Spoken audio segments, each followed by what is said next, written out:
मेरे सम्मानित दर्शकगण, श्रोतागण, मैं एडवोकेट के.बी. सिंह आपका स्वागत करता हूं। आज मैं आपके समक्ष भारतीय सुरक्षा संहिता BNSS 2023 की धारा 91 के संबंध में विस्तार पूर्वक जानकारी दूंगा और साथ ही साथ इससे संबंधित जो केस लॉ हैं, इसकी पुरानी धारा CRPC की 86 थी, उसके संबंध में जो केस लॉ हैं उसके संबंध में आपको अवगत कराऊंगा। भारतीय नागरिक सुरक्षा संहिता 2023 की धारा 91 जो पूर्ववर्ती दंड प्रक्रिया संहिता 1973 की धारा 86 से संबंधित है। यह धारा फरार अभियुक्त की संपत्ति के विक्रय या निस्तारण से संबंधित है। धारा 91 जब अभियुक्त हाजिर नहीं होता या गिरफ्तारी में नहीं आता, यदि किसी व्यक्ति के विरुद्ध अदालत ने घोषणा जारी की है कि वह अभियुक्त फरार है और उसने निर्धारित समय के भीतर आत्मसमर्पण नहीं किया, तो अदालत उसकी संपत्ति का डिस्पोजल कर सकती है। मुख्य प्रावधान नंबर 1, घोषणा जारी होने के बाद 6 माह तक प्रतीक्षा। यदि अभियुक्त के विरुद्ध जो संपत्ति कुर्क की गई है और वह अभियुक्त 6 माह के अंदर हाजिर नहीं होता, तो अदालत को यह अधिकार है कि कुर्क की गई संपत्ति का राजस्व के रूप में बेच दिया जाए, सरकारी उपयोग में ले लिया जाए। यदि अभियुक्त वापस आ जाए, यदि अभियुक्त 6 माह के भीतर या बाद में अदालत के समक्ष उपस्थित हो जाता है और यह सिद्ध करता है कि वह किसी उचित कारणवश उपस्थित नहीं हो सका, जैसे बीमारी, गलत सूचना आदि, तो अदालत उसके आवेदन पर संपत्ति विक्रय रद्द कर सकती है या बिक्री से प्राप्त धन से आंशिक या पूर्ण रूप से लौटाया जा सकता है।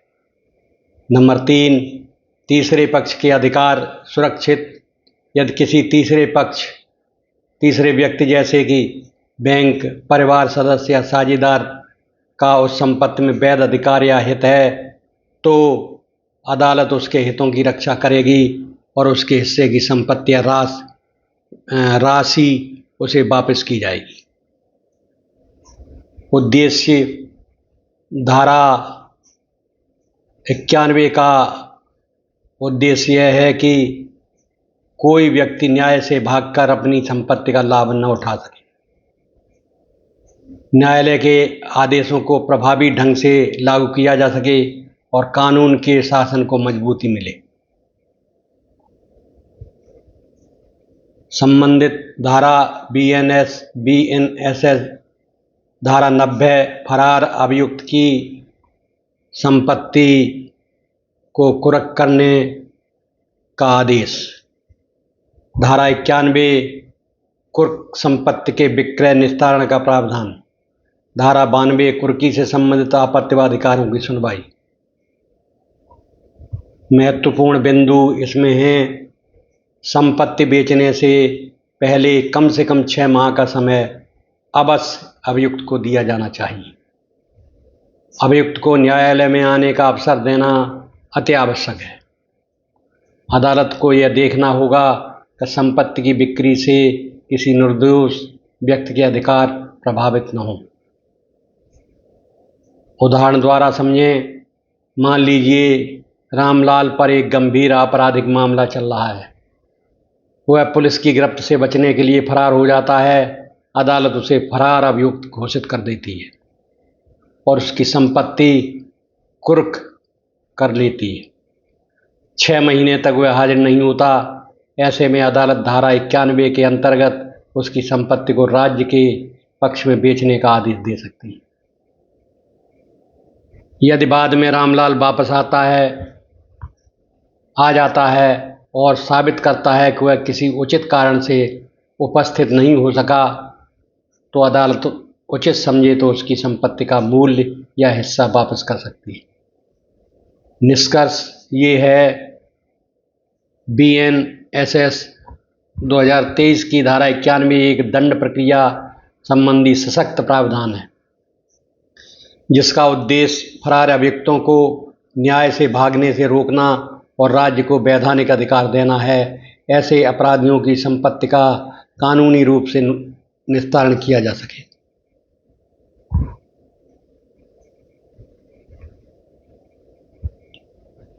अब मैं अगले वीडियो में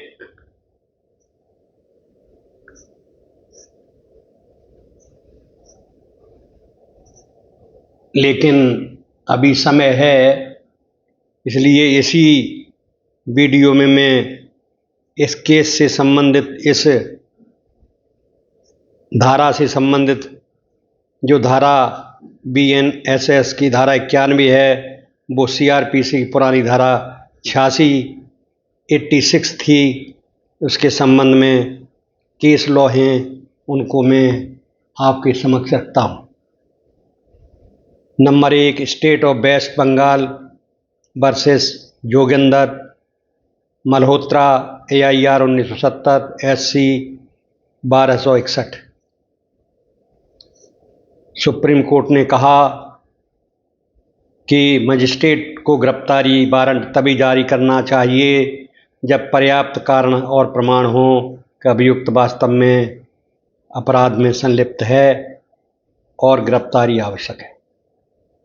ये आवश्यक जरूरी है कि प्रमाण होने चाहिए कि अभियुक्त उस अपराध में संलिप्त था। नंबर 2, के Satwant Singh versus state of Punjab, AIR 1960, SC 266। न्यायालय ने कहा कि गिरफ्तारी वारंट जारी करने की शक्ति न्यायिक विवेक, जुडिशियल डिस्क्रिप्शन के अधीन है और इसे मनमाने ढंग से प्रयोग नहीं किया जा सकता। कहने का तात्पर्य ये है, गिरफ्तारी वारंट जारी करने की शक्ति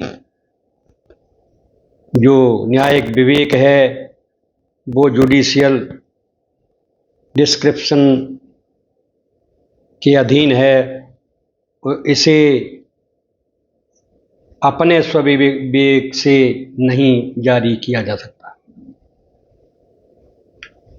number 3, Mohammed Ashraf versus state of Kerala 1985, CRI LJ 1050। उच्च न्यायालय ने कहा कि जब अभियुक्त किसी अन्य राज्य में छिपा है तो वारंट जारी करने से पहले यह सुनिश्चित किया जाए कि उस राज्य की पुलिस या मजिस्ट्रेट को भी विधिवत सूचना दी गई है। निष्कर्ष, BNSS की धारा 91 ने CRPC की धारा 86 को प्रतिस्थापित किया है। कहने का तात्पर्य ये है, जो CRPC की धारा 86 थी उसको BNSS की धारा 91 ने प्रतिस्थापित कर दिया है, उसके स्थान पर धारा 91 आ गई है। दोनों का मूल उद्देश्य एक ही है, अपराधी को किसी अन्य क्षेत्र या देश से गिरफ्तार कर न्यायालय के समक्ष प्रस्तुत करना। BNSS ने इसमें प्रत्यार्पण की स्थिति को स्पष्ट रूप से शामिल कर दिया है, जिससे अंतर्राष्ट्रीय अपराध मामलों में भी उपयोग संभव हो गया है। कहने का तात्पर्य ये है कि ये जो प्रावधान है वो अपराधी राज्य स्तर का हो या देश स्तर का हो या अंतर्राष्ट्रीय स्तर का हो, सभी पे ये धारा 91 BNSS लागू होती है।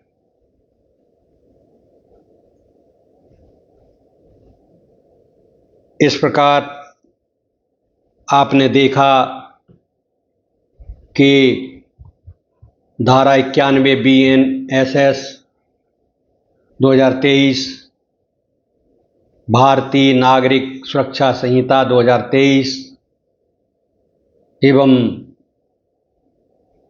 CRPC की धारा 86 में जो तत्व हैं वो एक ही हैं। इसलिए हम ये कह सकते हैं कि ये धारा 91 धारा CRPC की धारा 86 के स्थान पर 91 धारा आई है। अब मैं आपसे विदा चाहता हूँ। मैंने कई वीडियो बना दिए हैं, लेकिन अब मैं अपना टाइम बर्बाद करने के लिए न शेयर की कहता हूँ, न बेल आइकन दबाने की बात करता हूँ, न सब्सक्राइबर की बात करता हूँ। आप लोगों को अगर वीडियो अच्छा लगेगा तो आप लोग देखेंगे, शिक्षाप्रद लगेगा, प्रतियोगी परीक्षाओं में काम आएगा तो आप इसको बार बार देखेंगे। नहीं आएगा तो आप लोग बिल्कुल भी नहीं देखेंगे। धन्यवाद। अब मैं अगले वीडियो में आपके समक्ष पुनः उपस्थित होऊंगा। तब तक आपसे विदा लेता हूँ। धन्यवाद।